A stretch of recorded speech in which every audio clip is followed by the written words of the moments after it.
So, Toho revived Godzilla with the Return of Godzilla in 1984. They've got the series back on track and they returned Godzilla to his dark roots. What does Toho do next? Wait 5 years to make the next one. Kinda weird that they wouldn't jump into a sequel immediately, but I guess waiting 5 years is better than rushing a sequel to come out 6 months after the original.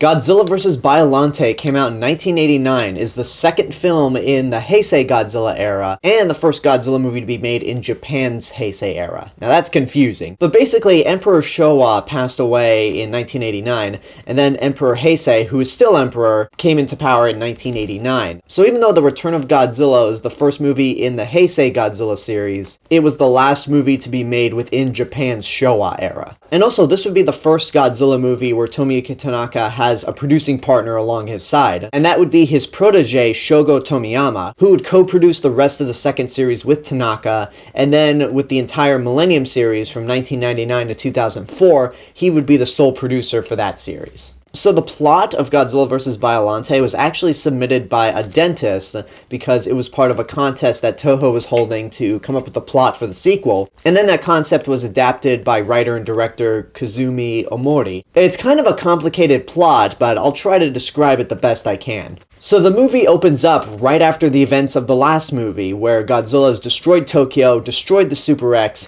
but he's been lured to Mount Mihara, where the Japanese self-defense forces lay a trap to make the volcano erupt and trap Godzilla within the volcano. So in the wreckage of Tokyo, several self-defense force officers go around collecting Godzilla cells, but are intercepted by a group of Americans who are then intercepted by a Middle Eastern assassin. So the cells are being taken to this facility in the Middle East, where a group of scientists want to try to make the era lush and vibrant rather than looking like the backdrop of Jakku. One of the scientists is at this facility, along with his daughter, who also works as his lab assistant, but there's an explosion at the lab, the daughter's killed, and the scientist kind of abandons the project, and I guess the idea of making this era lush and green is abandoned as well. Cut to 5 years later, where Godzilla is still entrapped in Mount Mihara, but the Japanese Self-Defense Force wants to try to create this anti-Godzilla bacteria should Godzilla ever break free. So the scientist I mentioned beforehand is brought back into the mix, but before that,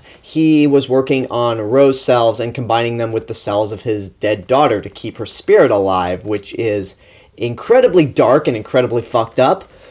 But things get even more fucked up when he secretly injects Godzilla cells into the roses and creates a monster called Biollante. And then to make matters even more complicated, Godzilla officially returns, and it's only a matter of time before the two monsters eventually face off. So now the nation is in a rush to try to create this antibacteria, as they are constantly being sabotaged by the same Middle Eastern assassin that appeared 5 years ago. Out of all the reviews I did 5 years ago, my review for Biollante might have been the most detailed, and that's because the movie had come out on DVD and Blu-ray for the very first time in the US 2 months before I did those reviews. So I might end up repeating a lot of what I said in the original review, and I say might have because I haven't watched my review since I originally did it. Because I watched a few of my older Godzilla reviews, or some of my older reviews in general, and I could not help but just cringe non-stop, so I have not watched the Godzilla vs. Biollante review. But anyway, this is often regarded as one of the more underrated Godzilla movies out there, mainly due to its strange and original concept. This plant monster that was created through Godzilla cells, which that in itself would be a common trait with future Godzilla monsters. So let's jump into Biollante herself. This truly is one of the most unique looking monsters out there, because it's this giant rose, has Venus flytrap vines, and it spits acid. It's a pretty cool monster that unfortunately is incredibly weak whenever Godzilla uses his atomic breath on her. But what's unique about Biollante, much like with Hedorah, is that she changes forms. The first form that Godzilla encounters and defeats is pretty much her rose form, and then her final form is a more reptilian looking design with a giant crocodile crocodile-like mouth that's able to swallow Godzilla and pretty much eat him if she wanted to. And in this form, Biollante proves to be more of a challenge for Godzilla than in her Rose form.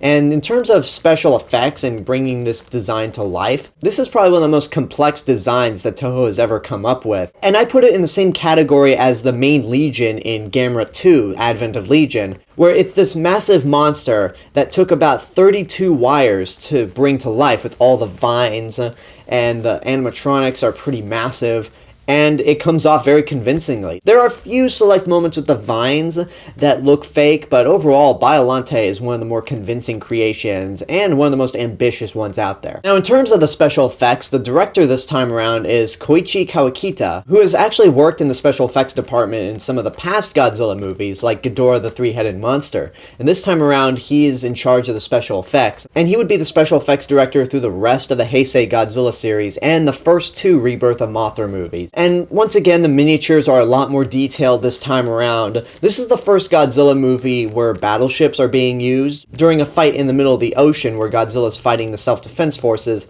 and they just don't look convincing. As much as I enjoy the special effects for what they are, the battleships in these movies have never convinced me at all. The only time I've ever seen convincing battleships in a Godzilla movie was in the 2014 movie, and that's ultimately not fair to say because it's CG. But anyway, the models are detailed, the special effects are fun, the action scenes are a lot of fun as well, and the new weapon, the Super X-2, is very interesting. It's in many ways an update from the original Super X because it's piloted remotely. There's no crew inside the Super X-2. It has this giant mirror made out of diamonds that when Godzilla fires his atomic breath at it, it bounces back into this green energy beam and deals a lot of damage to Godzilla. But unfortunately, they abuse this weapon non-stop to the point where it's unusable. And ultimately, if that weapon is unusable, the Super X-2 is very vulnerable to Godzilla's attacks. It doesn't have the same level of armor that the original Super X had, because when Godzilla used his atomic breath on the first Super X in the last movie,